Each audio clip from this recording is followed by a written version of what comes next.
அஸ்ஸலாமு அலைக்கும். Welcome to blossom muse. இன்றைக்கி நம்ம சேனலில் மில்க் கேக் ரெசிபி தான் பார்க்க போகிறோம். வாங்க வீடியோக்குள்ளே போகலாம்.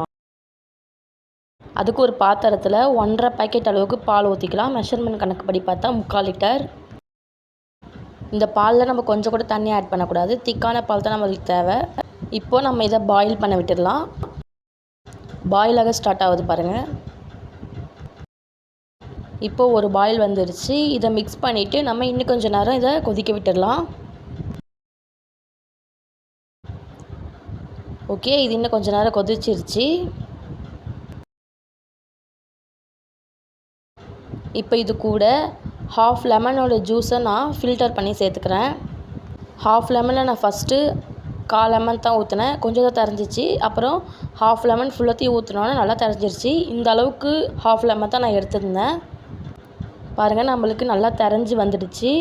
பால்கோவா செய்கிற மெத்தட் தான். ஆனால் பால்கோவாவுக்கு இதுக்கு ஒரு டிஃப்ரெண்ட் இருக்குது. பால்கோவாவில் நம்ம இந்த தண்ணியை வடிகட்டிட்டு அந்த ஏடை மட்டும் யூஸ் பண்ணுவோம். இதில் தண்ணியை வடிகட்டாமல் இது கூட மிக்ஸ் பண்ணி நம்ம நல்லா சுண்ட வச்சிடறோம் தண்ணியை.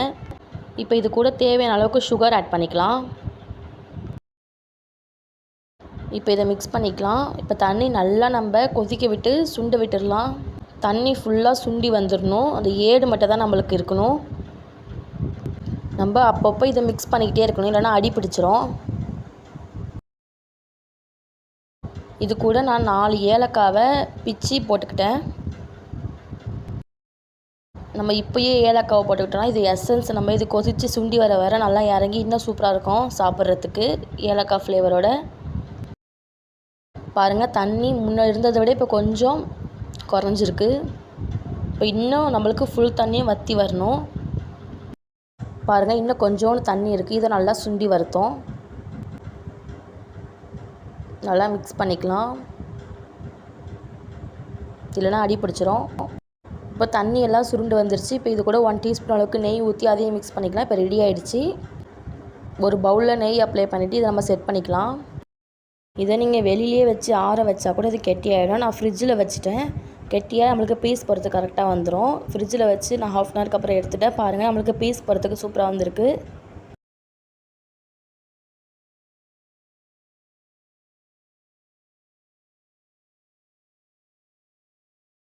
இந்த மில்க் கேக் ரெசிபி உங்கள் வீட்டில் செஞ்சு பார்த்துட்டு எப்படி வந்துச்சுன்னு எனக்கு கமெண்ட்ஸில் சொல்லுங்கள். இந்த வீடியோ உங்களுக்கு பிடிச்சிருந்தால் லைக் பண்ணுங்கள், ஷேர் பண்ணுங்கள், கமெண்ட் பண்ணுங்கள். மறக்காமல் சப்ஸ்கிரைப் பண்ணிடுங்க.